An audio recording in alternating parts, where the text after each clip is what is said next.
the ninth annual Siege UMD Environmental Justice and Health Disparities Symposium. We're at day two. Hopefully, you enjoyed day one.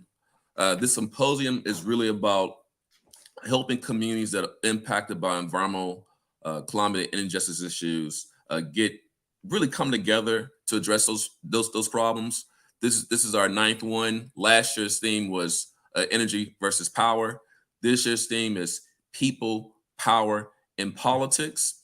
And you think about these issues that we're trying to address. Just to have a recap of what happened in day one, we had a great opening presentation, a keynote from Reverend Barber, and he talked about moral issues around poverty and what we need to do to as it relates to our shared humanity and how we need to build the movement, and talk about issues of healthcare, talk about issues of minimum wage, right? Talk about issues of inequality, talk about vulnerable populations, and talk about race, the intersectionality of race and income. And he talked about ecological devastation and how some people have been impacted by COVID-19, how populations are dealing with these issues of environmental justice. He mentioned Dr. King's work as it relates to poverty and civil rights. He talked about the March on Washington, but it's just not about marching. He talked about what do we need to do? What are the other things we need to do when it comes to action? We had great concurrent sessions during day one. We had sessions that talked about issues around food and climate, sessions that talked about issues of energy. We had a great lunchtime plenary session, a discussion about reparations and restorative justice, if not now when, with Santiago Ali, with the National Wildlife Federation. And then we had a great set of sessions in the afternoon that talked about issues that are important to people, right? Issues that are around, again, power. How do we empower? And then issues related to politics. When you think about climate politics, things that are happening around our world, we had international sessions yesterday. We even had issues talk about, cancer. The connection between environmental justice and cancer is one of our sessions of the day. And we closed out the day with a very interesting conversation with colleagues from the NAACP about their work on environmental climate justice issues. And I think that session went really well. It's very riveting. And as I was telling some of my colleagues, I think I got a little bit too excited. But how can you not get excited? How can you not be passionate about, again, people? How can you not be passionate about power, right? Building power, growing power, ensuring that those who most impacted have the power to make change happen. And how can you not be excited about politics and passionate about politics? Not just politics per se in the body politic, but our democracy. And how do you make the democracy work for the people? Democracy is of the people, should be for the people and by the people. And we talk about people in environmental justice movement, those are most impacted by environmental hazards. Those are most overburdened by hazards, right? Those are dealing with the hellishness of heat waves, even that's a word, right? Heat waves are hell for the poor and the elderly. Those are impacted differentially by climate change. Those who don't have access to basic amenities, y'all, sewer and water infrastructure, clean housing, safe housing. Folks don't have access to public transit. People who are living in communities where their basic needs are not being met. It's about what we live, what we work, what we play, what we pray, what we learn. We're talking about environmental justice. These are not issues of that we can of these are issues of great importance, right? These are issues of folks who need assistance and people who are doing their own work. Let me say this: folks in the environmental justice movement, they are advocating for change. So this symposium is about how we bring together stakeholders, those from impacted frontline communities, policymakers, how we bring together youth, how do we bring together government, how do we bring together business to make sure we're catalyzing that change to advance environmental justice. I would like to thank our sponsors for this event. Without you, this event wouldn't be possible. So go to the next slide, please. On the sponsor slide. So Meta, you keep going. You just run through them.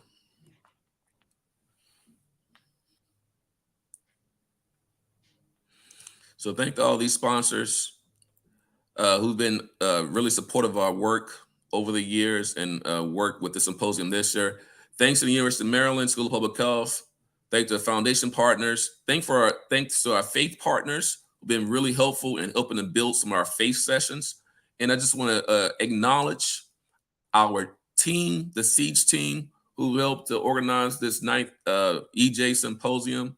Shawnice, Pamela, also Ariel, Paul, Blaine, some of the PhD students, Blaine, Vivek. Also, we have new team members who assisted with this symposium, Dr. White, Dr. Rontes, and Melissa, and also others, our jazz team, Eli, Holland, Bacola. And then we have other UMD staff who've assisted with Daryl, out of communications and others. So can't name everybody. And also some new team members, Lakeem, who's helping out with IT support today. So thank you for all your work. And thanks also to, again, others who will be assisting us with Thursday and Saturday. We'll have food from Busboys and Poets. Thanks to the hotels. And just again, thanks to all the different planning committees that have helped to plan various sessions, plenary sessions, concurrent sessions, and just, again, making sure this symposium is a successful event. So now I'd like to move forward with introducing our speaker for today. And again, everyone, our theme for the symposium is people, power, and politics.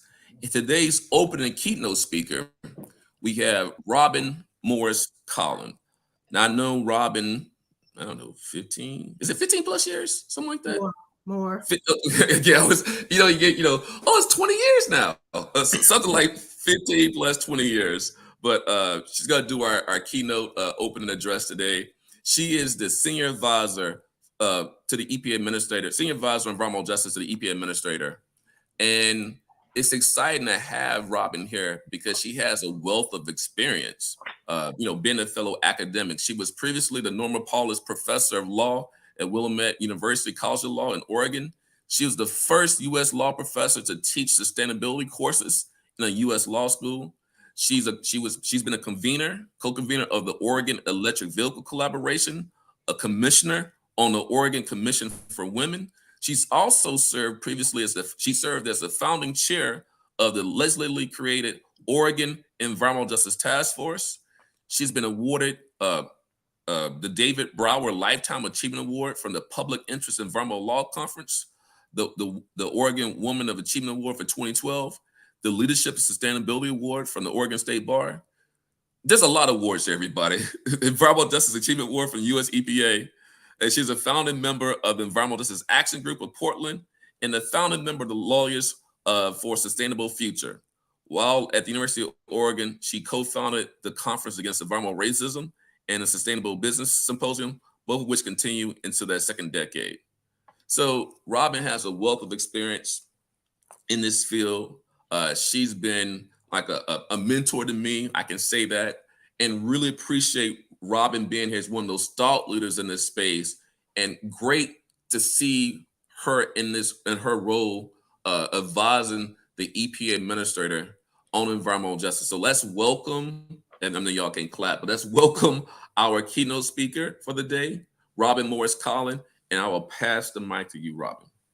Thank you so much, Dr. Wilson. And indeed, we have known each other since 2002 because we met at the Second People of Color Conference, and I was talking about environmental reparations back in 2002.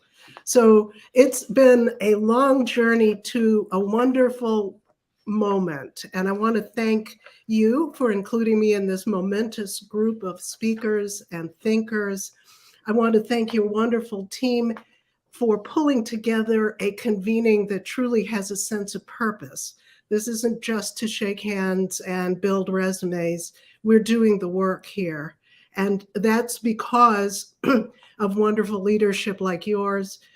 Thanks to Bishop Barber for his early guidance and continued shepherding of our work.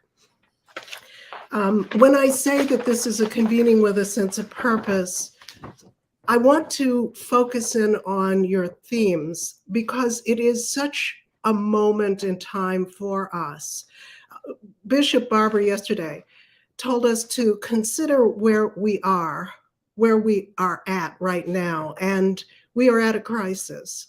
The thing about a crisis that goes on for a fairly long period of time is that there's a sense of normalizing crisis, and we have to fight that sense that we are in normal times. We're not.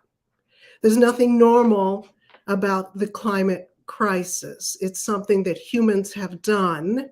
And if we don't fix it and transform ourselves at the same time, we will be beyond crisis. We are facing an opportunity to transform, but opportunity requires work. And I want to talk to you a little bit about what that work for us and for our group as we convene today and for the rest of the week, what that work has to look like. I think we need to understand the power that we have, and it's ours to exercise or squander, and that makes a difference now. We have to be fearless in using the power that we have. And I'm really looking forward to our lunchtime speaker, Justin, who's going to talk to us about owning our own power and keeping it.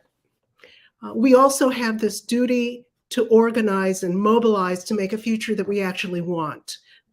I called on our builders and our creators to help us build a future that we actually do want, even as our advocates continue to fight against a future that's poisonous and that we do not want. So we now have resources so that we can build a future we want, not simply react to what we don't want. Let me start with my last year and a half. I joined EPA in 2022, and in September 26th, almost a year ago, I went with Michael Regan, my boss, the administrator of the EPA, and Reverend Barber, and Dr. Wilson, and many others from the oldest and earliest struggles for environmental justice. We were all together in Warren County. And at that point, EPA launched a new national program for environmental justice in civil rights. At that point in time, about a year ago, year and a half, we did not have a budget of more than, I would say, $3 million. That was our budget at the time. I say that because within that calendar year, money started to flow to EPA, and we will talk more about that flow, that flood of money. That put almost $100 billion into the green and just infrastructure that Bishop Barber called on us to create.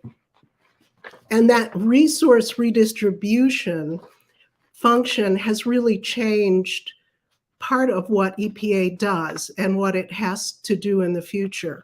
It must distribute those resources. And of course, President Biden has called upon and promised to redistribute the governmental resources through Justice 40, righteous justice, making sure that 40% of all of these billions, multiple billions of dollars, benefit our communities, the communities that have been left out of the promise of environmental justice for far too long.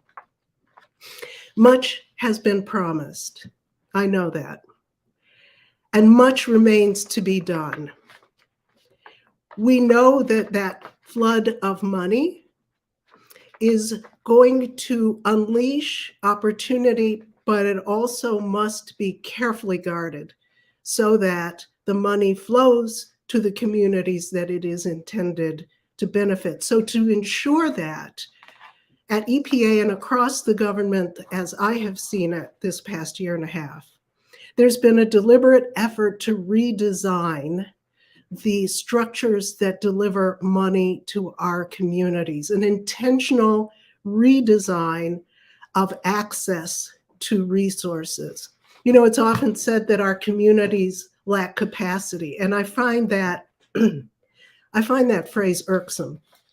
I'll tell you why. We don't lack capacity, we lack access to resources. You will find that our communities are bursting to the brim with ideas and entrepreneurship. We just haven't had access to resources.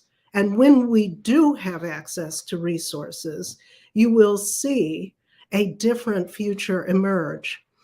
We at EPA have redesigned the way that we approach distributing resources, and the cornerstone of this new approach are called Thriving Community Technical Assistance Centers.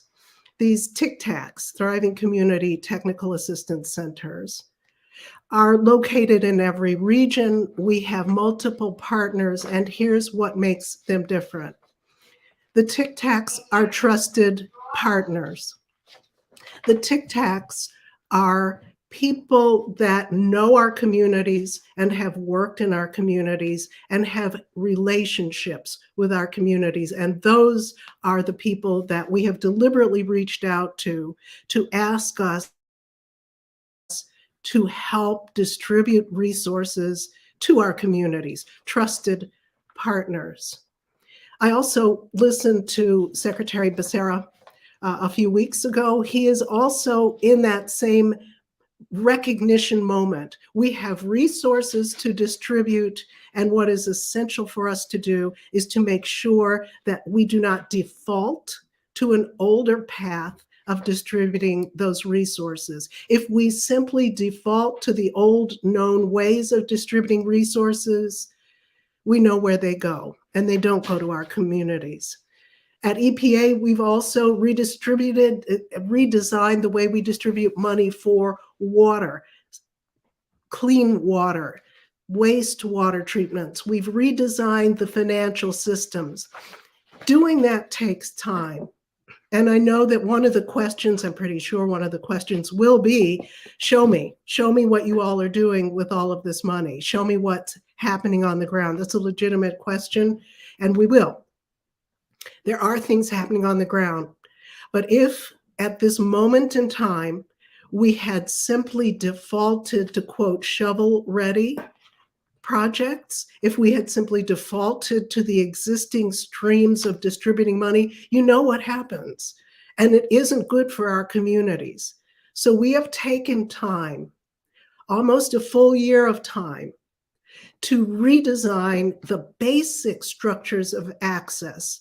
And that is work that is well worth doing because it puts transformation within our reach.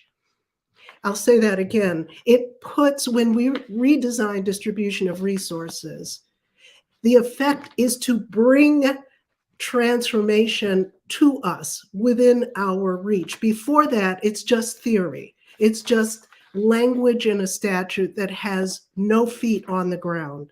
So one of the things that I really enjoyed with Reverend Bishop Barber, all of his many titles, was that he really emphasized that we have to understand where we are, where we actually are. And knowing that gives us the vision to align our power with our outcomes. Let me start with a couple of things that I think are critical to understand about where we are. Number one, we know that the majority of this country will be multiracial, mixed race, multi-ethnic, multi-religious, and multi-class soon. We know as a matter of fact that that is going to be the character and demographic reality of our nation, and that scares some people absolutely to death.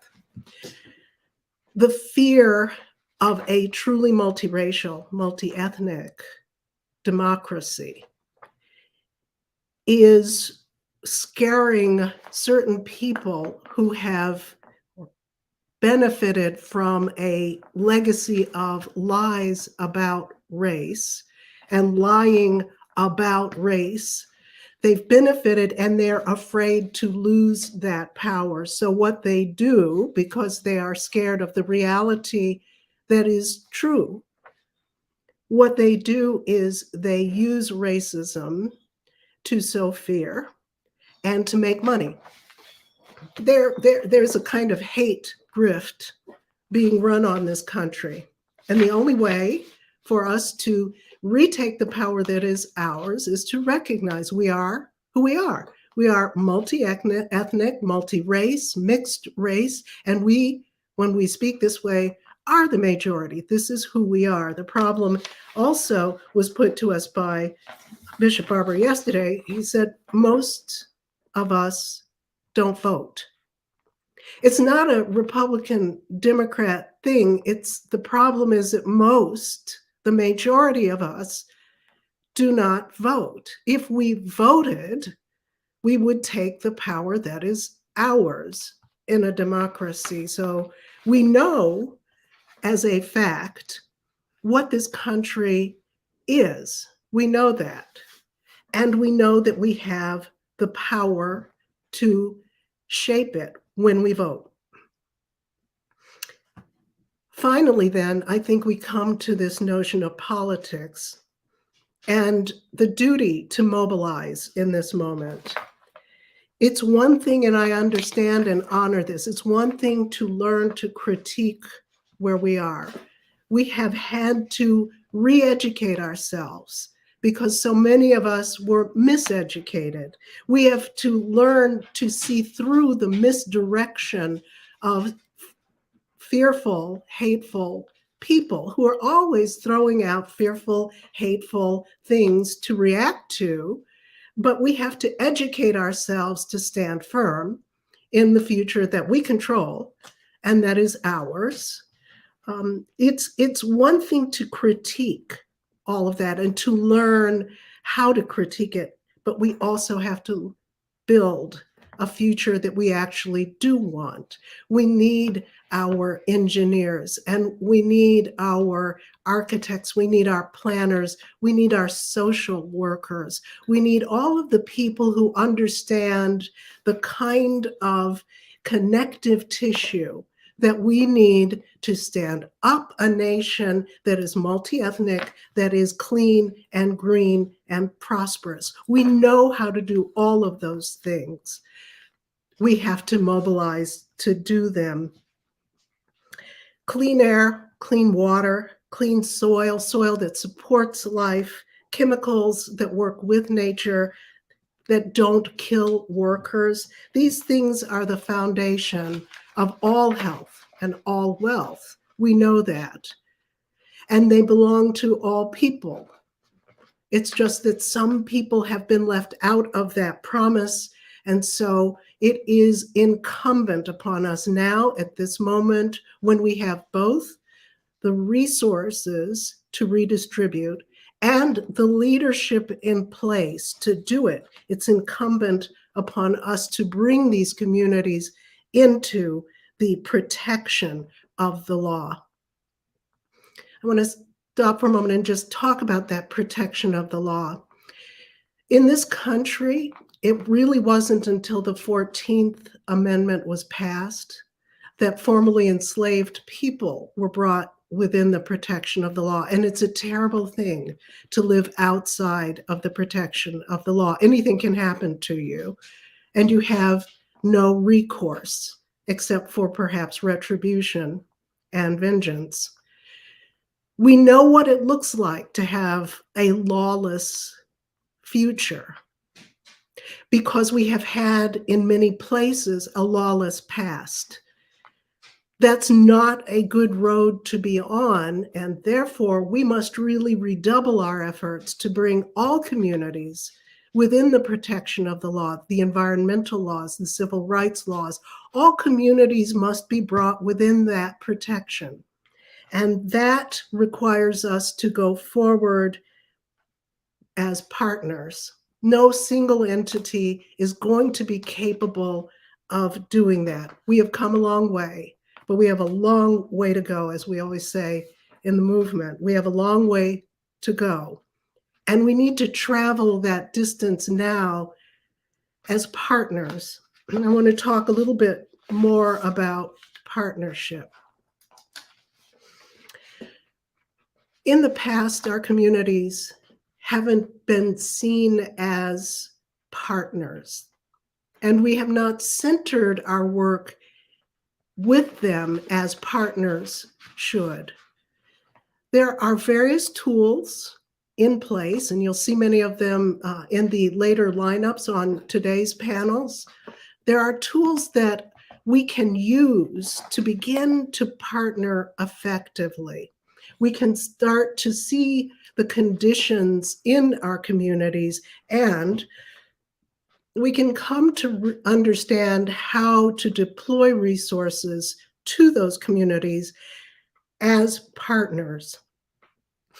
This is a really challenging task. It's easy to say, but for government co-regulators to get in alignment, to see our communities' lived experience, and to approach our communities as a whole of government is a real task, because we don't tend to talk to one another in the government.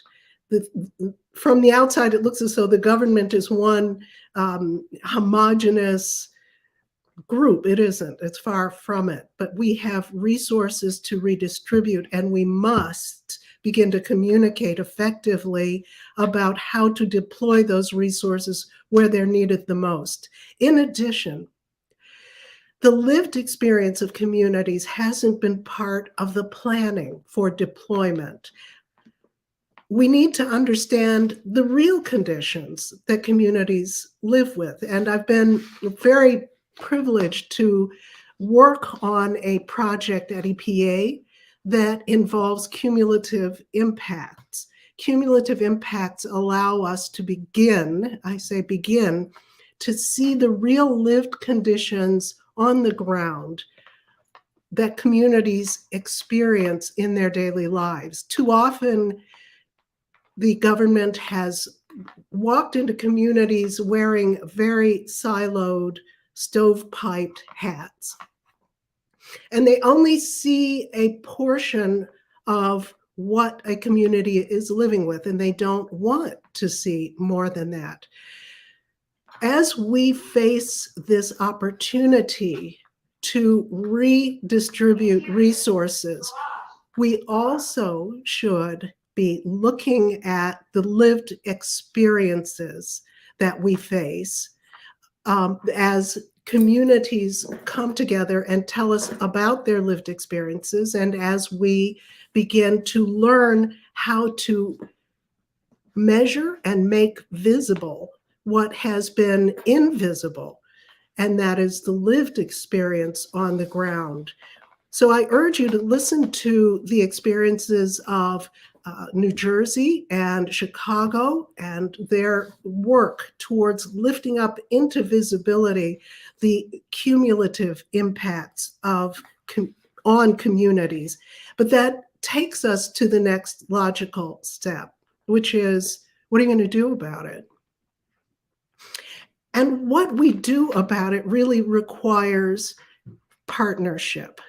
There is no one entity that has an adequate understanding without community involvement to actually remedy or provide a comprehensive remedy. What we must do is to link arms and follow communities as we find our way into transforming communities with the resources that we now have. I want to head towards the end of my talk with a story, but before we get there, let me suggest that some of the tools we have are not just cumulative impacts, and of course at EPA we're very profoundly proud of EJ Screen and other tools of that nature. But as an educator, I want to point us towards another set of tools that we have to become more and more sophisticated at using. We must begin to point at misdirection and call it out for what it is. We must begin with real sense of purpose here to call out lies each and every time, because this misdirection and lying serves greed, and that greed is killing us. Misdirection, lying, and greed have a way of recreating themselves in every generation in a new way. But we are in a position to reject them even as we design a future that we do want. But let me turn back once more to my theme of partnership here. Partners have mutual expectations, and we partners need to understand what we expect by way of outcomes and how we propose to get there. We also, in order to be good partners, need to build a trusting relationship. And what you will see in the IRA legislation, the money for the IRA legislation, the billions of dollars, is that it gives these opportunities, financial resources, based on partnerships between community-based organizations, partnerships with community-based organizations. It's not just the formulaic approach to states. Some of it is, but much of it is not. It requires partnership with municipalities and others. And let's be honest, those partnerships are not always easy, partly because in the past, mistakes have been made and people have done things that feel like betrayal. We must learn to forgive in order to partner for a future. We have the means at our disposal almost. We are getting close to that moment when millions and billions of dollars will fund the future that we really do want, but we have to be able to link arms, and we haven't always effectively done that. I wanted to end my talk today with a story, because sometimes I find stories convey a complex message that can stay with you as we work our way through this path forward. This story comes from John Lewis's autobiography, Walking with the Wind, and it's right at the beginning of the book in the prologue. He's talking about a stormy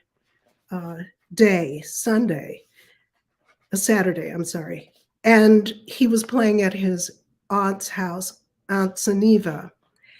And there were 15 of the kids who were all joined playing, fooling around outside when they saw lightning and thunder, heard thunder, and they were afraid because it really looked kind of that greenish light, almost hurricane light. So he saw a bolt of lightning, and all the kids then paid attention, and Aunt Geneva said, okay, come on, we're going to go inside. And there were 15 kids in this small house. So all the kids were squeezed inside. And I'll just read to you a little bit from the book. The wind was howling now, and the house was starting to shake. Sorry, one of those Zoom moments. So the house was starting to shake, and he says, we were scared. Even Aunt Geneva was scared, and then it got worse. Now the house was starting to sway. The wood plank flooring beneath us began to bend. And then a corner of the room started lifting up. I couldn't believe what I was seeing. None of us could. The storm was actually pulling the house towards the sky with us inside it. That was when Aunt Geneva told us to clasp hands. Line up and hold hands, she said. and we did as we were told. Then she had us walk as a group toward the corner of the room that was rising. From the kitchen to the front of the house, we walked, the wind screaming outside, sheets of rain beating on the tin roof.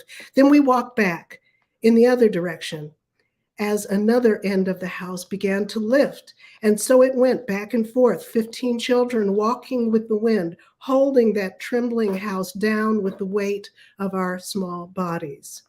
He says, more than half a century has passed since that day, and it has struck me more than once that over those many years, that our society is not unlike the children in that house, rocked again and again by the winds of one storm or another, the walls around us seeming at times as if they might fly apart. It seemed that way in 1960s, at the height of the civil rights movement, when America itself felt as if it might burst at the seams. How close are we today? But the people of conscience never left the room. I'll say this again. The people of conscience never left the room. They never ran away. They stayed. They came together, and they did the best they could, clasping hands and moving toward the corner of the house that was the weakest. Children holding hands, walking with the wind. That is America to me, says John Lewis.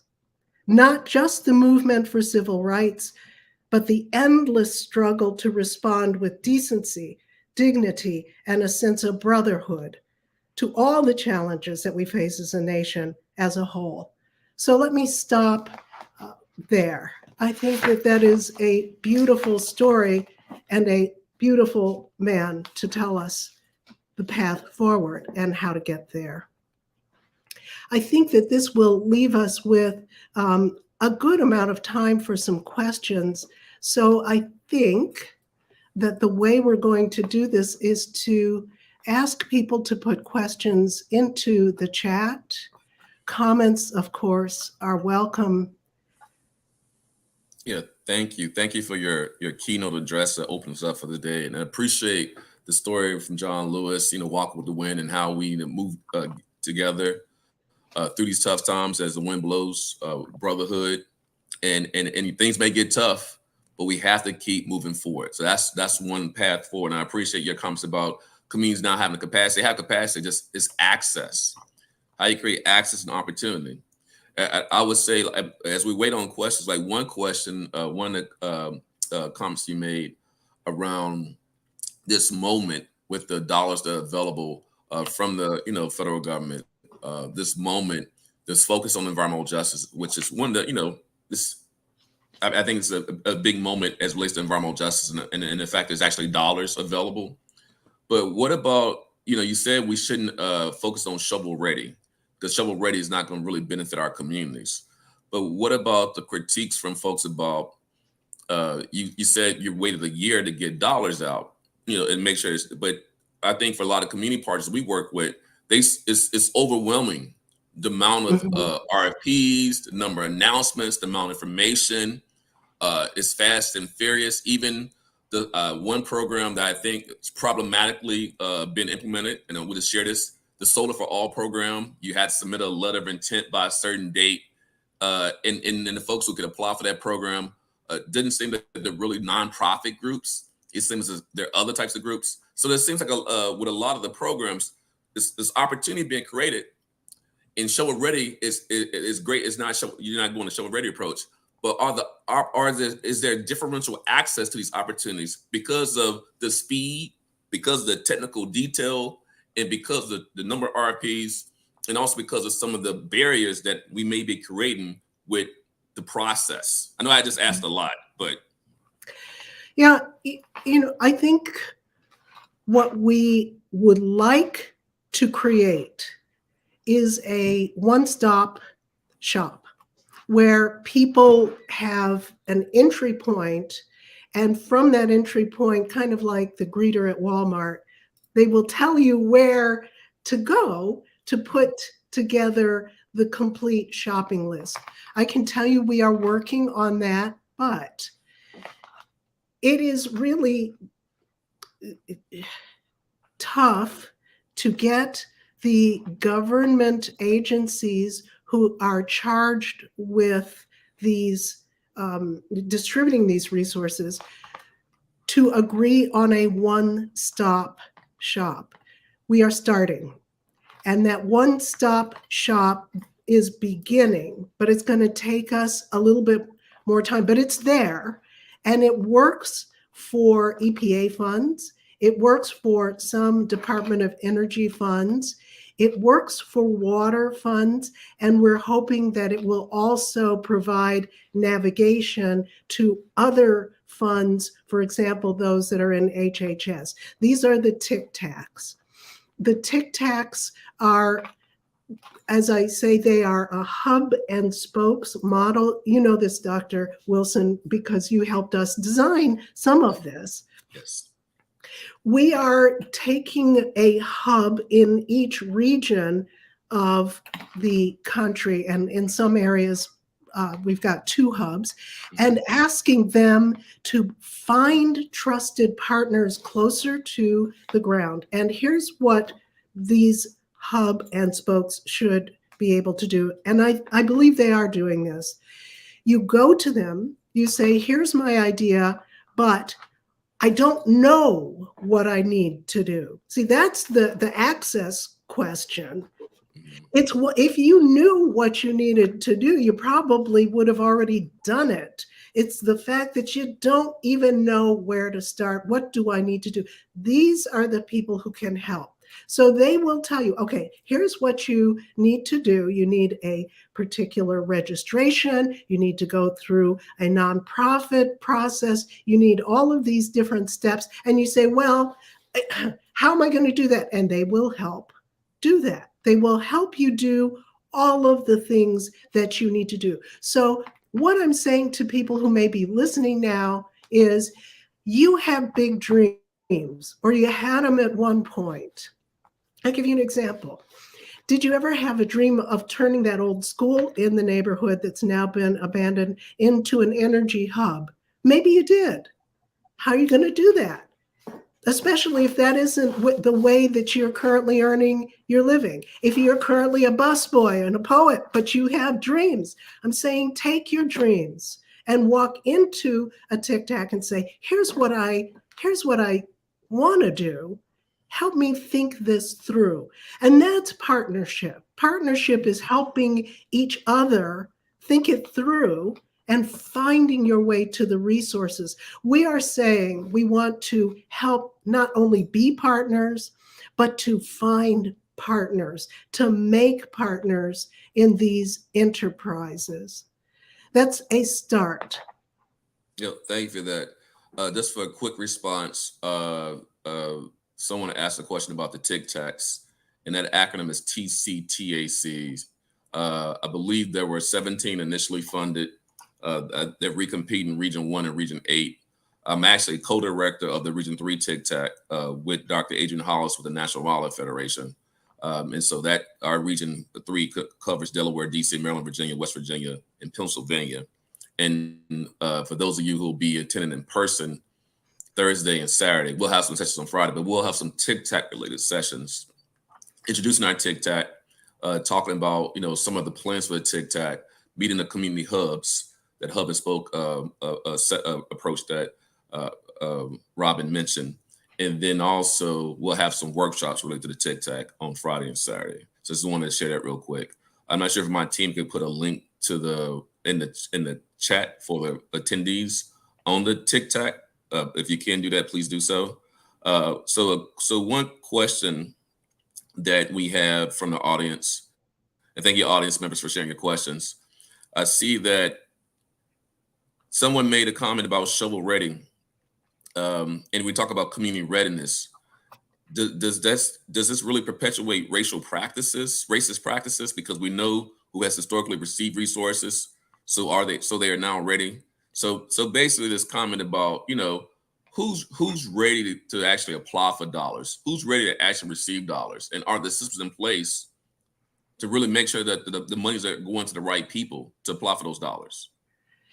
Yeah, let me explain my thinking about this, and I'd love to hear in the chat and from you, Dr. Wilson, what your thoughts are. When people call out things like shovel ready, to me, I see these same old general contractors who get the kind of money all the time, and they do not distribute it to our subcontractors or to our small businesses. It's a pipeline that has made people wealthy for hundreds of years off of government projects. And somehow that pipeline never, I won't say somehow, we know exactly how, the redlining never distributed that money to our communities. So I'm not prepared to defend everything the government does, but right? But I think that there was an intention, for example, with some of the early pandemic funding to try to benefit people, but they said, yes, let's do things on a shovel ready. Let's get it going. And that money evaporated. It never even got close to our communities. Okay, so we learn and grow. We aren't going down that road twice. And that is why I'm trying to answer two things with this response. I hear the sense of urgency, but I know about urgency. Yes, things are urgent and we need to get that money and it needs to hit the ground. And I know that in order to ensure that, we have to think our way through it first. If we react, we will waste resources. We need to be in that thoughtful, deliberate, transformative redistribution mindset. And in order to get there, we need to design a process that doesn't look like anything that went before. And with the help of people on this call, with the help of brilliant people like Dr. Wilson, we have thought it through. We have redesigned. And we are going to roll it out in a different way. Does redesign take time? Yeah, but not as much as you might think. I mean, it isn't like we redesign things without having some ideas before, without having the hard work. And this is where I want to credit my EJ brothers and sisters. We have done this work for 30 years, more. I've just been in it for 30 years. It was happening before I got involved. And we have a root system all over this country that is ready to receive. When I say we have a root system, I mean on the ground, in the ground, ready to receive. Now we have the resources, and those resources haven't been there for very long. The IRA bill passed a little over a year ago. Now we have resources like water to pour onto the roots, and watch us grow. Watch us grow, because the thing is, we don't lack capacity. We lack access. Yeah, it looks like you're gonna make me have to change my my TikTok presentation.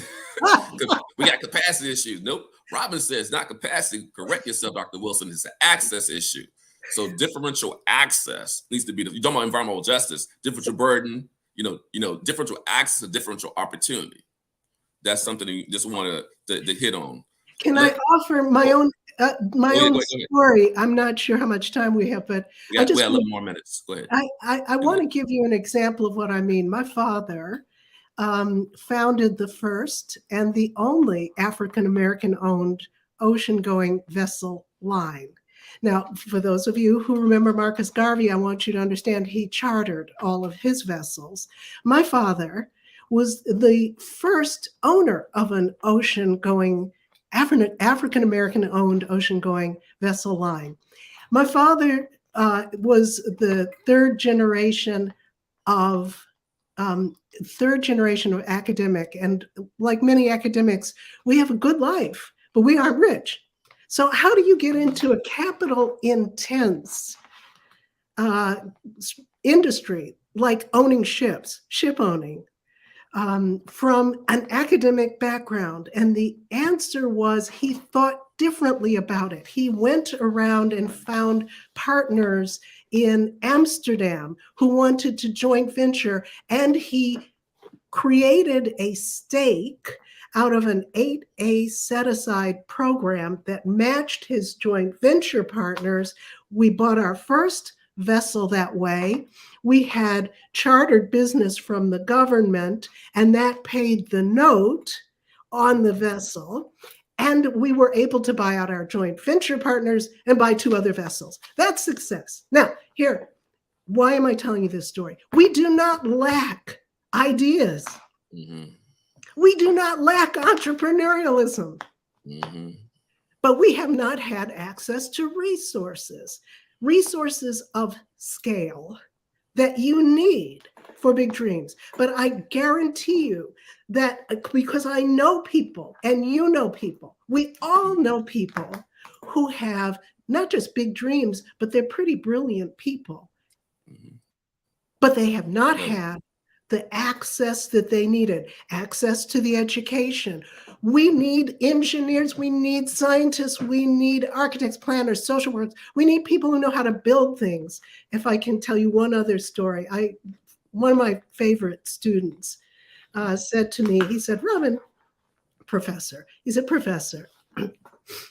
know, I think you guys were right back in the 60s. Now, I'm not quite that old, but okay. So he said, I think you were right about equality and peace and being anti-war and civil rights. I was nodding. I thought, okay, great. I'm talking to somebody who, you know, great. And he says, but what happened? What happened? And as I ponder that question, I will tell you, as an older activist, here's what I think happened. We knew what we didn't want, but we didn't know how to build what we did want. And what I want to reach out to are people like my father, brilliant people with ideas on how to build things, how to make things work, how to construct a future.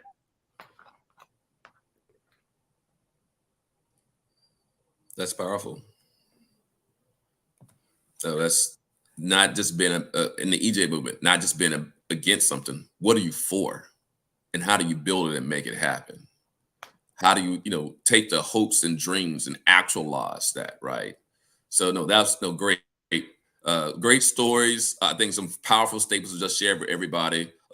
Your father, that's a great story. I mean, lots of ideas there. That's pretty cool stuff. We got 7 minutes left. We're gonna try to do lightning round, Robin. We have looks like we have more questions and comments. So I'm gonna jump around a little bit in these comments. So Deborah asks, where do we start? We start with a vision. And here's what I like to start with in terms of vision.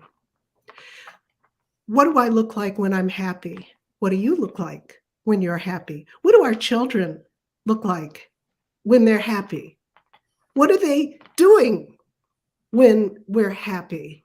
How do we make a happy future? Now, when I ask that question, I often think of people outside. And I think of people enjoying life and fooling around, not programmed, mind you, but fooling around, which I think is greatly underrated. Fooling around outside and having fun, maybe in a garden. We need to build I was thinking that you read my mind. Sorry, I was thinking about my garden. Yeah, but go ahead. Well, we need to begin with a vision of what we actually look like when we're happy. And we need to build towards what makes us healthier, happier, more whole people. So wouldn't it be wonderful if the way we spent our waking hours on this earth was making more room for people to grow things and to grow with growing things? We can do that. We can do that. And then, of course, you asked me where to start. And I start with, what can I see? I am disturbed by the fact that people fill their minds with dystopian visions. If your mind and your vision is filled with dystopian stuff, we will get that. Yeah. kind of strange. You know, human animals are really extraordinary when you put us into a spectrum of the animal world. We're really quite extraordinary because we seem to be able to imagine things that other animals don't have that imaginative capacity for. But that's also our weakness. We need to start with these visions. I like to keep pictures around me of my friends and family when we're happy. And believe me, during pandemic, my mother died during pandemic. Many of us have kind of forgotten what it's like to be happy. So I think that's my initial take. No, thank you for that. I think one quick comment on that. Was it a workshop at EPA? I'm not sure what to say about it on climate change and communication. I'll just say that. And I said, you know, folks have done a great job of saying that the world's going to end with climate change. Great job. Dystopia is coming. Climate anxiety is coming. Why can't we have more of a positive vision of working together to mitigate and to transform and to build and grow? That was basically my comment. So I think that's for us. And this, if you take anything home, everybody, yes, there's issues and problems, but what are the solutions that we can work together on? And then that vision can make you happy as an individual and make our communities. How can we can grow healthy, safe, equitable communities that adjust with opportunity, right? Just wanted to say that that's what the EJ movement is about. Yes, there's problems, but we got to be about solutions. That arc towards justice, right? You can't be in this movement and have a negative vision for the future. That's not. It's a movement of hope, right? It's a movement from surviving to thriving, as Mustafa likes to say a lot, right? So let's go to another question. We have 3 minutes left. My lightning moderator is not going well. I'm gonna try to give you a couple more quick ones in. Sorry, but this is a great conversation we're having. So one of the things that the questions that someone asked is this is the first question we received. They're an eco poet. Is this movement for them? How can they contribute? Yes. Oh my gosh. Where would you be without our poets? You know, poets are the people who speak the truth to power, not politicians. And most of the time, if you're we used to say this back in the day, if you're paying a mortgage, you're not really in position to speak truth to power either. Poets, artists, you have to be the people to stand up and say and give us a story that carries us forward. I almost read this poem to you, and I want to just read just a word or two of it.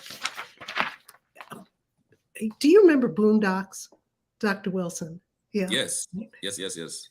I love Boondocks. If you haven't seen Boondocks, you just go into YouTube and watch yourself. But the original lyrics to the song, the theme for Boondocks, I was reminded of it by Reverend Bishop Barber yesterday. I am the stone that the builder rejected. I am the visual, the inspiration that made the lady sing the blues. I am the spark that makes your idea bright, the same spark that lights the dark so that you can know your left from your right. I am the ballot in your box, the bullet in your gun, the inner glow that lets you know to call your brother son, the story that's just begun, the promise of what's to come, and I'm a remain a soldier until the war is won. That's what we need. And to be part of a movement made of the stones that were rejected, that's me. I think that's many of us. How can we build with those stones, right? Love some Boondocks. Just a quick shout out to Mustafa. If y'all didn't know, Mustafa's writing poetry all the time. You go on his Twitter page, you'll see poetry about what's happening in the world. But I think poets' art is very part of this. Humanities is that narrative, a narrative again of hope, a narrative of truth, a narrative of power. Again, people, power, and politics. We need poets. We need artists in this movement. As Mustafa said yesterday, as Reverend Yearwood with the Hip Hop Caucus is working with artists will say on Saturday. So we need all folks who are engaged in this movement. Again, bridging, clasping our hands together, as John Lewis said, right, as we move forward and as this wind blows us different ways, but as we keep moving forward through the wind. So I really want to thank you, Robin, for this great opening keynote. Love the stories, great information. Love the story about your father. Again, didn't know that. That's great to hear, and really powerful words. I hope all the audience, you've taken some good pointers about these resources and infrastructure, engaging with the Tic Tacs and other hubs that are out there. We'll have more sessions today about various hubs. A Waverly Street session about their climate action hubs. We'll have other sessions today about money, exactly as Robin mentioned. There'll be some more discussions about the dollars come out of the EPA today in the EPA year in review session. And then just please continue to join our sessions. Please continue to add your great comments and questions, and please continue to learn. That I think you said education, right, Robin? Education and learning, and how do you bring education into this too, and how we're educating each other, and how we're growing together, and how we're building together. So thank you, everybody. And next set of sessions start at 11:10. Thank you again, Robin. Good luck, everybody.